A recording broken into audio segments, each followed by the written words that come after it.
जी सफ़ा और मरवा।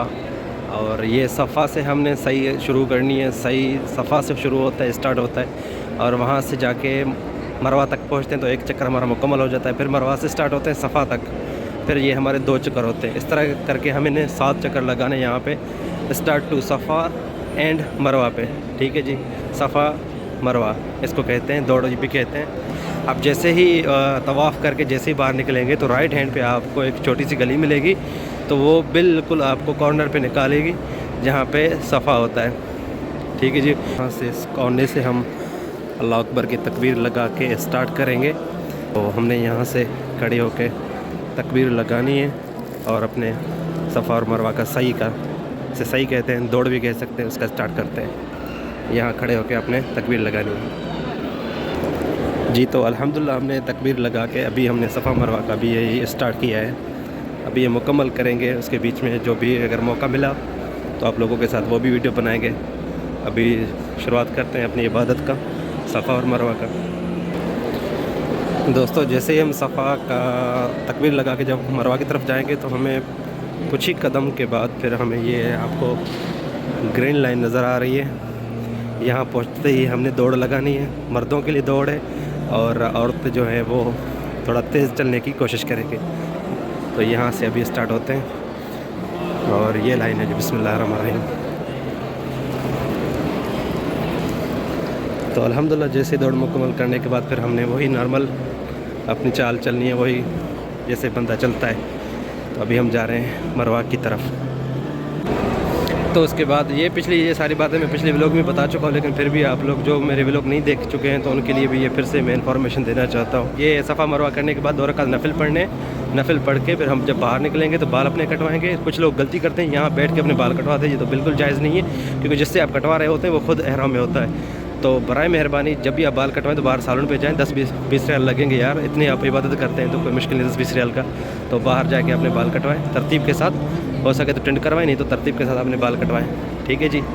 तो उसके बाद फिर हमारा मरा मुकम्मल हो जाएगा इंशाअल्लाह जी। तो अल्हम्दुलिल्लाह हमारा तवाफ़ और सफ़ा मरवा हो गया। अभी हम बाहर निकले हैं और इंशाअल्लाह अपने जाके बाल कटवाएंगे और अल्लाह अपने इस हमारी मेहनत को और हमारी इबादत को अपने बारगाह में कबूल अता फरमा, आमीन रब्बिल आलमीन।